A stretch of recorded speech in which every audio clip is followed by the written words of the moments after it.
Olá, pessoal, todos bem? Vamos dar início a mais uma aula. Hoje trabalharemos com a apostila 19, parte A, História e Geografia. Então, pegue os materiais e vamos começar.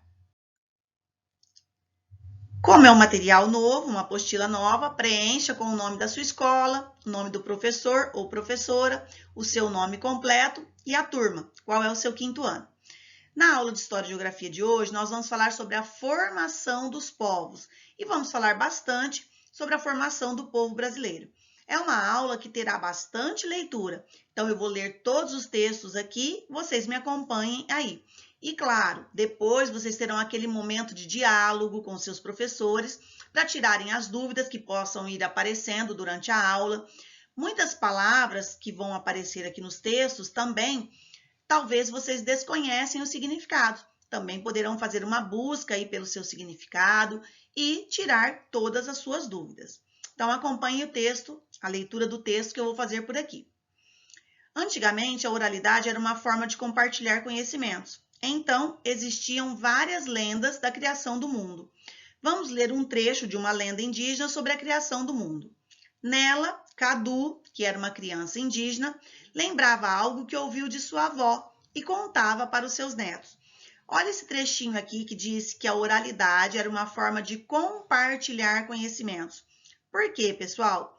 Naquela época não existia TV, não existia rádio, muito menos a internet. Então, como eles compartilhavam os conhecimentos?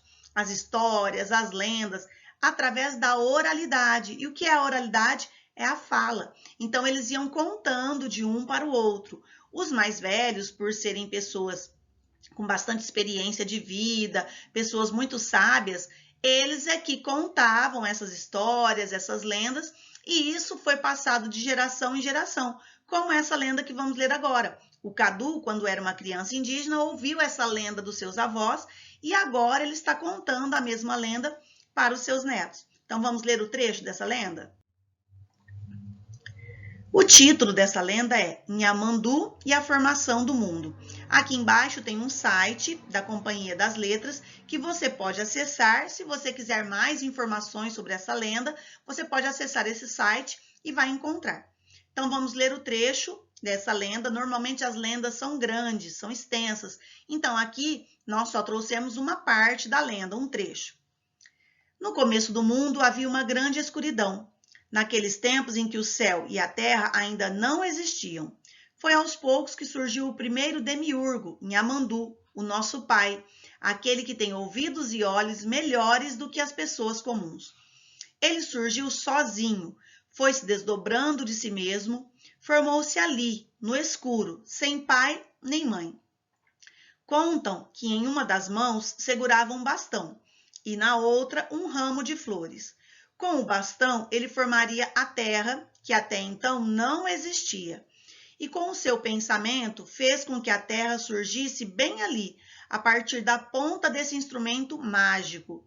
Era melhor esse mundo que começava a existir. Não havia doenças, guerras e problemas como no nosso. Conta-se, porém, que uma serpente o estragou.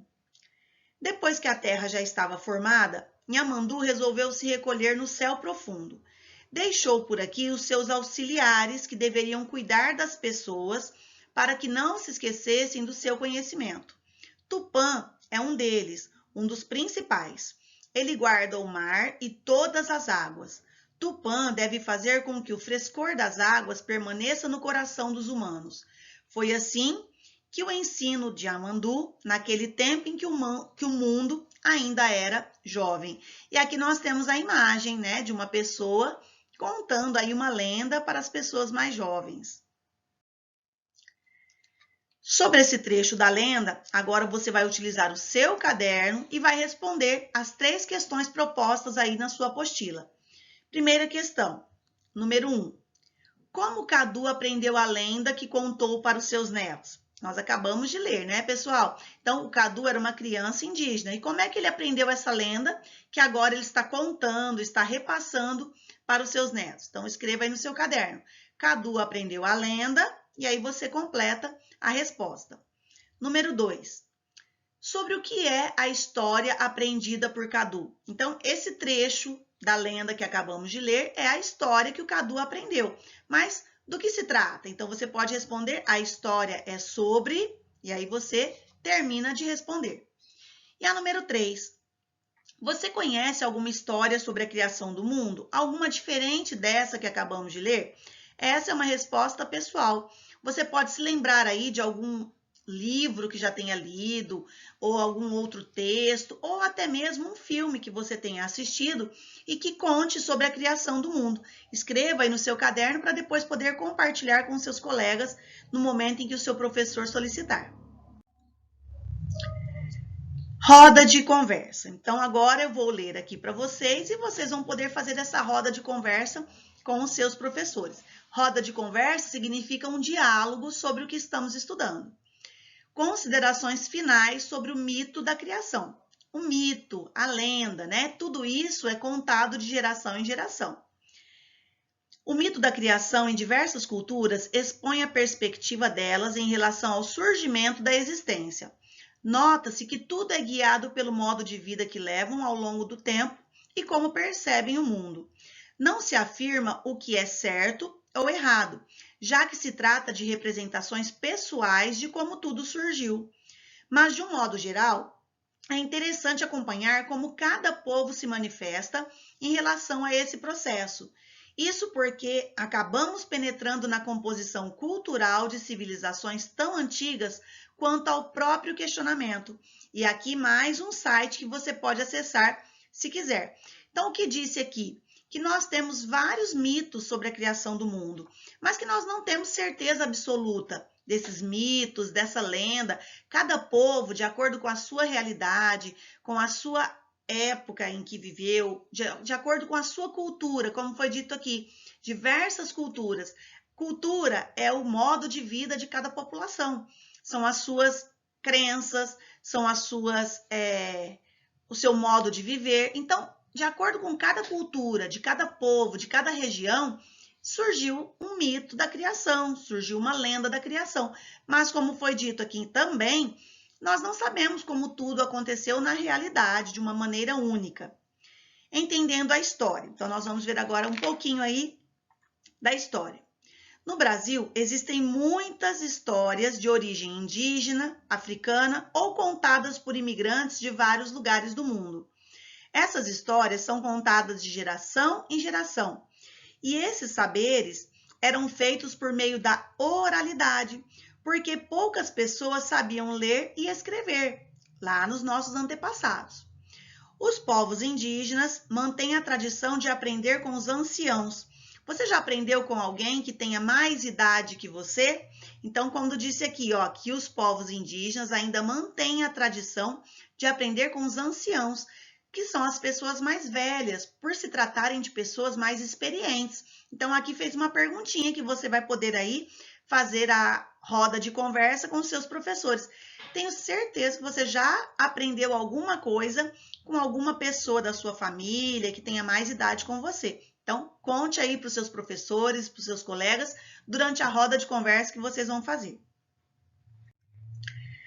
Agora, nós temos mais uma questão para ser respondida aí no seu material. Então, nós temos um trechinho que eu vou ler aqui para vocês e depois, sobre esse trechinho, vocês vão responder aí no seu caderno 4 questõezinhas. Então, olha só. Número 1. Leia com atenção e responda. Então, eu vou ler o trecho para vocês.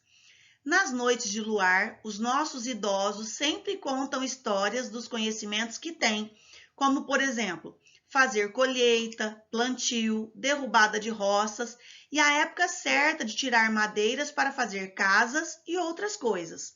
Nessas noites também cantamos e contamos nossas lendas. E aqui está mostrando nessa imagem um indígena contando tudo isso que acabamos de ler lá em cima para os indígenas crianças. Então, agora você vai responder aí no seu caderno, porque não temos espaço no material. Então, escreva aí no seu caderno respostas. Letra A. A primeira questão. Onde o povo Pataxó vive? Nós acabamos de ler nesse trechinho aqui. Talvez não tenha uma resposta pronta, uma resposta exata para essa questão. Mas, pelo contexto desse trecho, já dá para você saber onde é que o povo pataxó vive? E aí você responda de acordo com os seus conhecimentos. Letra B. Os jovens da tribo pataxó preservam a tradição. Logo, eles aprendem com quem? Fácil essa questão, né, pessoal? Os jovens aprendem a tradição com... Então, escreva aí com quem que eles aprendem. Letra C. Quais conhecimentos são compartilhados entre os povos pataxós? Então, os conhecimentos compartilhados entre eles são... Tá tudo lá no trechinho. Basta você voltar e escrever aí no seu caderno. E a última, letra D. A ilustração ao lado representa o modo de vida dos pataxós? Então, essa é uma pergunta. Vocês vão colocar sim ou não e vão justificar a sua resposta. Olha lá de novo, pessoal. Vou passar aqui o ponteiro para vocês. Observem bem atentamente aqui essa imagem, essa ilustração. Será que essa ilustração representa o modo de vida dos pataxós pelo que nós acabamos de ler no trechinho lá em cima? Sim, né, pessoal? Representa, pelo que nós lemos, está representando o modo de vida deles. Mas agora eu coloquei o sim. Você vai colocar aí a justificativa para essa resposta. Então, não basta apenas responder que sim. Você tem que justificar essa resposta. Agora vamos entrar na formação do povo brasileiro, que é o nosso povo, que é a nossa formação. Mais uma vez, o seu material trouxe aí um site que você também poderá acessar. É um site do Toda Matéria, que lá também você encontrará mais informações sobre esse assunto. Então, vamos fazer a leitura aí? O povo brasileiro é resultado da miscigenação de vários povos. Eu vou destacar, pessoal, vamos destacar essa parte? Olha, é resultado da miscigenação de vários povos. Essa é uma informação bem importante para vocês, pessoal, tá? Caso você tenha esquecido o que é miscigenação, você vai se lembrar já já. Tenho certeza disso através da nossa aula, do diálogo que você vai ter com seus professores. Então, o que é essa miscigenação? É a mistura de várias raças. O Brasil é formado através dessa mistura de raças, que é chamado de miscigenação. Os indígenas, os portugueses e os africanos são os principais grupos. Por quê? Os indígenas eram os nativos no Brasil, ou seja, foram os primeiros habitantes do Brasil. Em seguida, vieram os portugueses. Lembram-se do que nós já estudamos? Depois, os portugueses trouxeram os africanos para serem escravizados aqui. Então, essas três raças, os indígenas, os portugueses e os africanos, formaram o povo brasileiro. No entanto, há vários imigrantes europeus e asiáticos que vieram para o Brasil, especialmente a partir do século XIX, que também formaram o povo brasileiro. Então, depois, com o tempo, com o passar dos séculos, é que foram também aumentando esse povo que veio para o Brasil, os imigrantes, né? Principalmente os imigrantes de mais países da Europa e também alguns países da Ásia. Vamos falar um pouquinho sobre cada um deles, certo, pessoal? Vamos começar com os indígenas, que foram os primeiros habitantes do Brasil.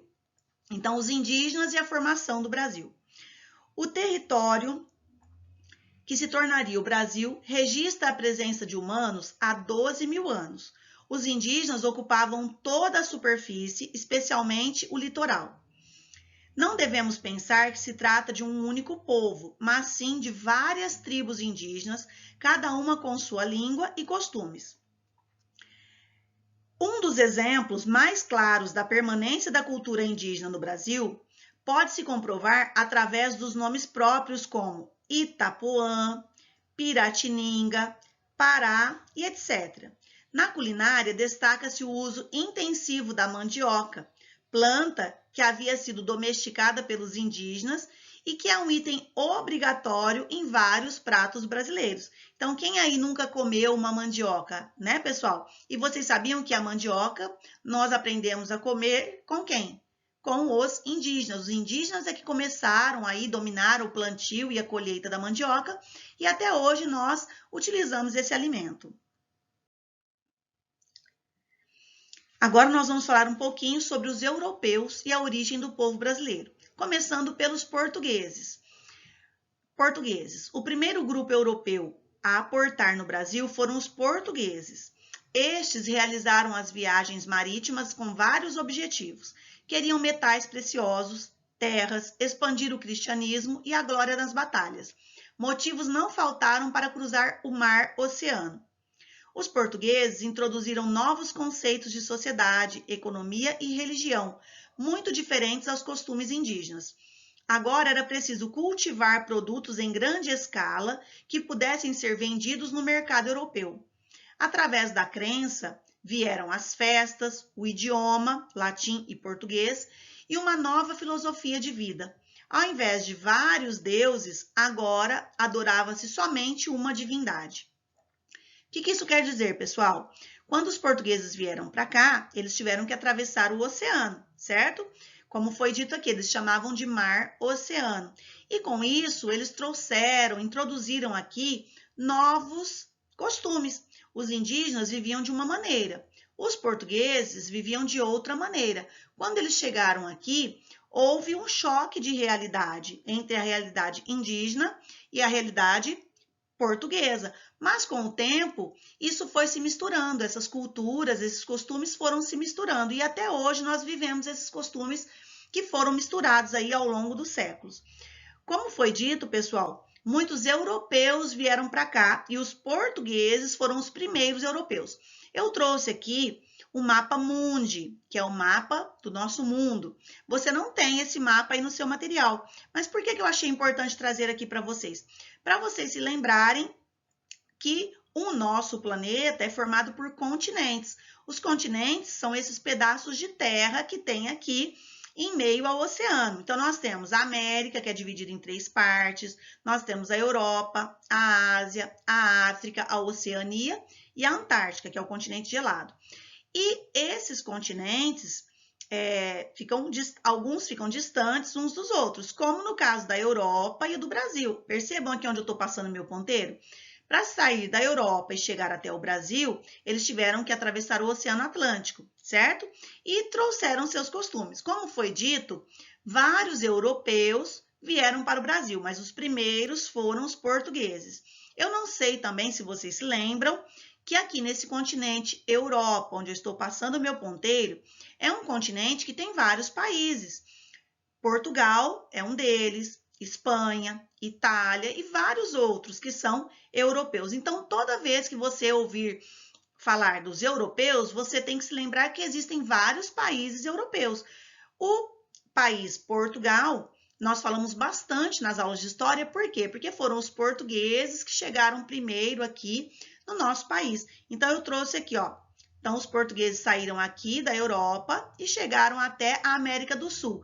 Nesse espaço aqui, onde eu coloquei a setinha, que é onde fica o nosso país, que é o Brasil. Também vieram os africanos, que nós vamos falar já já. Olha, então aqui a África, que é outro continente, e os africanos foram trazidos para o Brasil também. E depois, com o passar dos séculos, também vieram da Ásia, Japão, China, fica aqui na Ásia. Então, também vieram alguns imigrantes da Ásia para o Brasil. Então, eu achei importante trazer esse mapa para você se lembrar dos continentes. E dentro dos continentes ficam os países. Mas esse é um assunto que também nós vamos nos aprofundar em outras aulas. Vamos ler agora sobre os africanos e a formação do Brasil. Os africanos foram trazidos para serem escravos nas Américas. No entanto, cada indivíduo trouxe o seu idioma, sua fé e suas habilidades.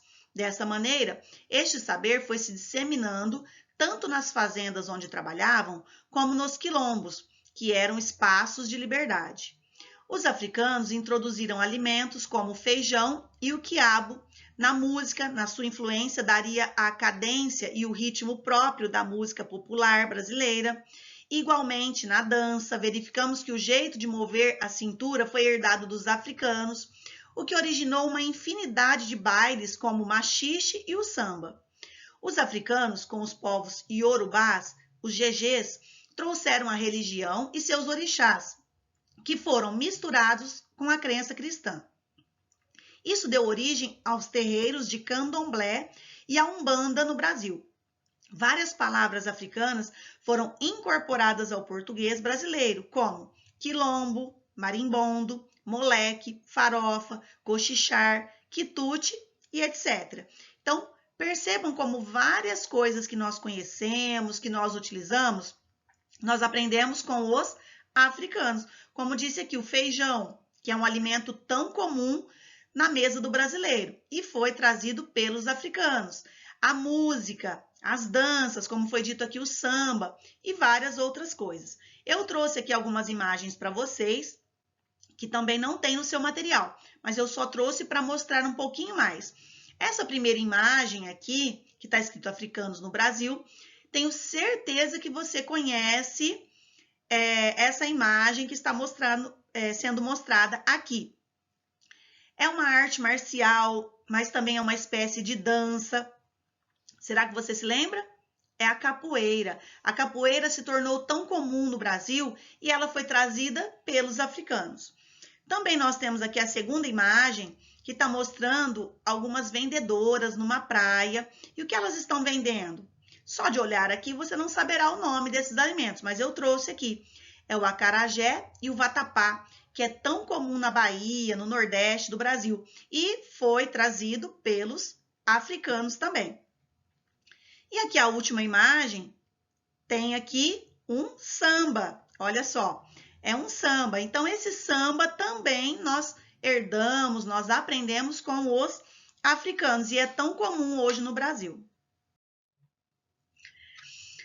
Imigrantes europeus no Brasil no século XIX e XX. Lembra que eu falei para vocês que depois, com o passar dos séculos, foram chegando outros imigrantes. Vamos só recapitular? Os primeiros habitantes do Brasil eram os indígenas, então nós temos muito da cultura indígena ainda no nosso país. Depois chegaram os portugueses, foram os primeiros europeus que aqui chegaram, foram os portugueses. Depois os portugueses trouxeram os africanos para serem escravizados aqui, infelizmente, mas foi isso que aconteceu. Então, os três grupos que são os principais grupos formadores do povo brasileiro são os indígenas, os portugueses e os africanos. Mas depois, como nós vamos ler agora, no final do século XIX, século XX, chegaram outros imigrantes. Então, vamos fazer a leitura aí. Durante o século XIX, após a vinda da corte portuguesa, os portos brasileiros foram abertos para o comércio com outras nações. Igualmente, pessoas de qualquer nacionalidade que desejavam fazer uma vida melhor puderam se estabelecer no Brasil.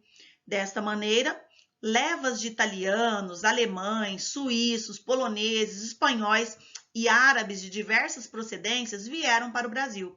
Cada uma dessas onde de imigrantes acrescentou sua cultura e seus costumes ao Brasil. Assim, temos uma série de pratos como o quibe, a esfirra, de origem árabe, bem como a introdução das massas e almôndegas pelos italianos, por exemplo. No começo do século XX, a imigração japonesa foi estimulada pelos governos de ambos os países. Como consequência, o Brasil tem a maior população de descendentes de japoneses no mundo. E aí eu trouxe aqui uma informação. Já algumas aulas atrás, eu não me lembro exatamente qual aula, nós falamos muito sobre o respeito às diferenças. E, novamente, nós precisamos nos lembrar disso. E aí eu trouxe aqui para vocês. Valorize a diversidade, respeite as diferenças. No caso da aula de hoje, nós estamos falando das diferenças de grupos, de outros países, de outras crenças, de outras culturas. Muito diferentes, talvez, da nossa, mas que nós acabamos herdando essas culturas, essas crenças, e o Brasil tem essa variedade hoje de crenças. Qual é a melhor? Qual é a mais adequada? Todas são. E todas merecem o quê? Respeito, porque isso mostra a diversidade do Brasil. O Brasil é um país que tem essa mistura de raças, essa mistura de culturas. Isso quer dizer diversidade. E é muito importante sempre o respeito. Mestiçagem no Brasil. Nós já falamos um pouquinho também sobre isso em outras aulas. Quando ocorre a mistura de raças, nós dizemos que é uma mestiçagem. Então, a mestiçagem é a mistura de raças. A união de diferentes biótipos humanos acabou gerando indivíduos que não eram completamente indígenas, brancos ou negros, no que se refere ao aspecto genético. Esse fenômeno é chamado de miscigenação ou mestiçagem e está muito presente na sociedade brasileira. Como esta era uma sociedade que se pautava sobretudo na cor da pele, os novos tons ganharam nomes específicos. Vejamos alguns deles. Nós já vimos também em outras aulas um pouquinho dessa miscigenação, dessa mestiçagem, mas olha aqui outras misturas que nós temos alguns nomes. Olha, então nós temos o nome, pode ser chamado de mameluco, de caboclo ou de caiçara. Qual é a origem? É o mestiço de branco com indígena, ou seja, a mistura do branco com o indígena. Então, pode ser chamado de mameluco, de caboclo ou de caiçara. Curiboca é o filho de indígena com mameluco. Mulato é o filho do negro com branco. O pardo é o filho do mulato com branco. O cafuso é o filho do negro com indígena. Cabra é o filho do negro com mulato e o crioulo é o filho de pais negros nascidos no Brasil. Independente do nome, independente da origem, não importa, todos são importantes, todos têm a sua contribuição para a formação do povo brasileiro, não é, pessoal? E aqui, olha que legal que tem aí no seu material, né? É um poeminha. Brasil, um país miscigenado. Qual é a cara do brasileiro? O brasileiro tem muitas caras. É branco, é negro, é índio, é asiático. Melhor, é a mistura disto tudo. O povo brasileiro tem a cara da miscigenação. E aí aqui tem uma imagem, aí no seu material tem essa imagem, que é essa mistura, essa miscigenação. E aqui embaixo, o mapa do Brasil mostrando toda essa mistura de raças diante do povo brasileiro, da formação do povo brasileiro, que se formou justamente dessa mistura de raças. E chegamos nas atividades. Essas atividades aqui vocês vão poder fazer aí no seu próprio material, porque você vai ter que assinalar as respostas corretas. Então, olha só a número 1. O processo de miscigenação dos povos deu origem a que característica da população brasileira? Então, essa mistura dos povos deu origem a qual característica? Então, você vai ler a primeira, a segunda, a terceira ou a quarta opção e vai assinalar qual delas é a resposta correta. Número 2. Sobre o trecho da música abaixo e os conceitos de migração do povo brasileiro, assinale a alternativa que melhor representa a ideia do autor. Vou ler para vocês esse trechinho da música. Para todos. O meu pai era paulista, meu avô pernambucano, o meu bisavô mineiro, meu tataravô baiano. Vou na estrada há muitos anos, sou um artista brasileiro. Então, aqui ele mostra essa mistura do povo brasileiro. Então, você vai assinalar qual das alternativas abaixo representa melhor esse trecho da canção que o autor quis mostrar para nós. Chegamos na tarefa e eu trouxe essa imagem porque mostra essa mistura de raças no Brasil, que é uma mistura muito importante, muito rica e merece todo o nosso respeito sempre, né, pessoal? Ninguém é melhor que ninguém, ninguém é mais importante que ninguém. Todos somos importantes e todos merecemos ser respeitados e também temos que respeitar as diferenças. Como sempre, utilize o caderno se necessário e nesse trecho vai ser necessário. Então, olha só, somos diferentes? Sim, nós já percebemos que somos diferentes, ninguém é igual a ninguém, né? Cada um tem a sua especificidade, a sua diferença. Observe os alunos da professora Márcia. Então, aqui tem alguns alunos da professora Márcia, tem os nomes desses alunos. Então, o que vocês vão fazer? É uma roda de conversa, vocês vão ter um diálogo aí com seus professores. Então, pense junto com os colegas e com o seu professor. Letra A. Podemos dizer que somos iguais? Diante de tudo que já estudamos, será que somos iguais? Letra B. Quais são as diferenças que você observa nessa turma aí da professora Márcia? Letra C. Normalmente, herdamos algumas características físicas de nossos parentes. Alguns se parecem com o pai, outros com a mãe, outros com a vovó, outros com algum tio, etc. E você? Com quem se parece? Conte aí para os seus professores e para os seus colegas. Número 3. Agora você vai utilizar o caderno para fazer essa número 3. Imagine quais características físicas que devem ter os parentes da Ana e da Bruna. Então, olha só. Localizem a Ana e a Bruna, observem as suas características e o que você vai fazer? Ó, faça um desenho no caderno do pai e da mãe dessas meninas. Então, no seu caderno, você vai desenhar como você imagina que seja o pai e a mãe da Ana e da Bruna, de acordo com as características dessas duas meninas aí. Povo brasileiro. O povo brasileiro é formado principalmente por 3 etnias: os índios, que são os primeiros habitantes do Brasil, os brancos, que são os europeus, principalmente os portugueses, e os negros, que são os africanos, que foram trazidos para trabalhar como escravos. Da mistura dessas 3 etnias, descende a maioria da população brasileira. Como eu disse, esses 3 grupos, que são índios, os brancos, que são os europeus portugueses, principalmente, e os negros africanos, são os 3 grupos que formaram o povo brasileiro. Apesar de ser um povo basicamente formado pela mistura de índios, portugueses e africanos, também estão presentes na formação do povo brasileiro os italianos, os espanhóis, os alemães, os árabes, os japoneses, dentre outros. Complete a cruzadinha buscando as respostas no texto. Então, você vai ler aqui, ó, A, B, C e D, e vai completar a cruzadinha. Eu vou fazer só a primeira com vocês. Letra A. Os africanos foram trazidos para o Brasil para serem...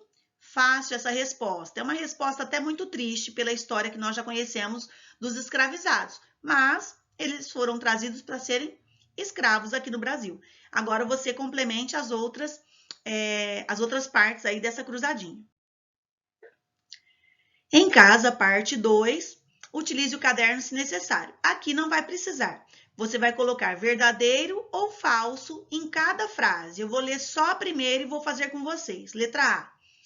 O povo brasileiro foi formado por mistura de raças. Isso é verdadeiro ou é falso? Nós acabamos de falar muito sobre essa miscigenação, sobre essa mistura de raças no Brasil. Então, frase verdadeira. Agora você leia as demais e coloque se são verdadeiras ou são falsas.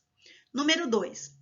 A mistura de 3 etnias deu origem à formação do povo brasileiro, que são os indígenas, os brancos e os negros. Da mistura desses povos surgiram os mestiços. Agora você vai consultar aquele quadro da mestiçagem, da miscigenação, que eu acabei de ler com vocês, e vão responder. A mistura do branco com o negro deu origem ao... A mistura do indígena com o branco. E a mistura do negro com o indígena. Então, consulte aquele quadro e responda aí o nome correto de cada uma das misturas. Mais uma interpretação. Os indígenas já habitavam as terras brasileiras muito antes da chegada do colonizador europeu. Os colonizadores portugueses foram os primeiros europeus a se estabelecerem nas terras que mais tarde formariam o Brasil. Os negros africanos aqui chegaram na condição de escravos. Durante o período da escravidão no Brasil, muitos deles fugiram para buscar a liberdade. Os refúgios onde viviam os escravos fugitivos chamavam-se quilombos. Hoje, os quilombos são habitados por descendentes de escravos chamados quilombolas. Isso foi só para você relembrar uma parte da história dos escravizados, que nós já estudamos isso também. Os negros, eles eram muito maltratados, eles eram escravizados aqui, e eles eram muito maltratados pelos seus senhores, que assim eram chamados os donos deles, os donos das fazendas. Eles recebiam castigos físicos, eles não tinham uma boa alimentação, eles não tinham um lugar adequado para dormir, para descansar, e eles trabalhavam muito, incansavelmente, eles trabalhavam de sol a sol. E com isso, eles começaram a fugir. Para quê? Eles queriam a liberdade, que era super justo.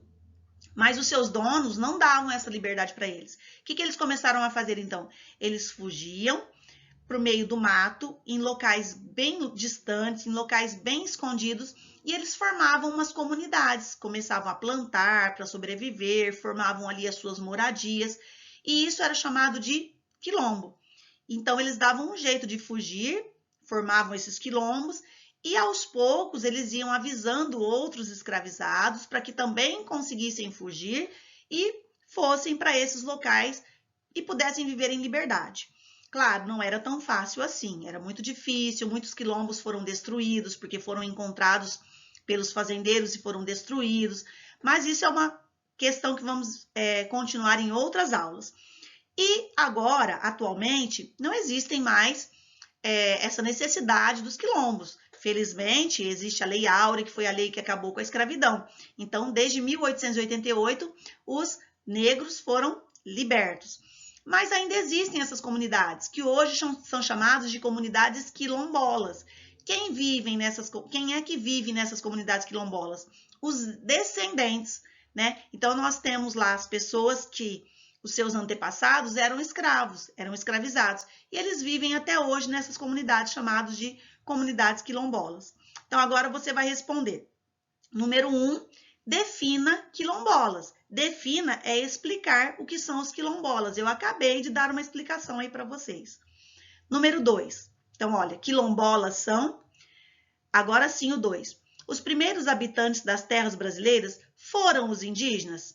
Sim ou não, mas além de colocar sim ou não, copie do texto uma frase que justifica a sua resposta. Nós já sabemos que sim, que os indígenas foram os primeiros habitantes do nosso país. Mas volte aí nesse texto que eu acabei de ler e procure uma frase que mostre exatamente isso e escreva aí no seu caderno. A número 3, faça um X na alternativa errada. Então, eu até destaquei ali que você tem que marcar qual é a alternativa errada. Chegamos ao final de mais uma aula, muita leitura, né, pessoal? Não dá para fazer tantas explicações por aqui, senão ficaria muito extenso, mas vocês vão ter aí os momentos de diálogo com seus professores, que isso é muito importante. Essa troca que vocês vão poder falar, poder ouvir os colegas, ouvir os professores, descobrir coisas novas, isso é muito importante para o seu aprendizado. Então, não deixe de fazer esse diálogo aí com seus professores, depois que você fez as atividades, faça novamente leituras, se precisar, volte quantas vezes for necessário nas leituras para você compreender bastante o assunto da nossa aula. E espero vocês na próxima aula. Tchau, tchau, pessoal!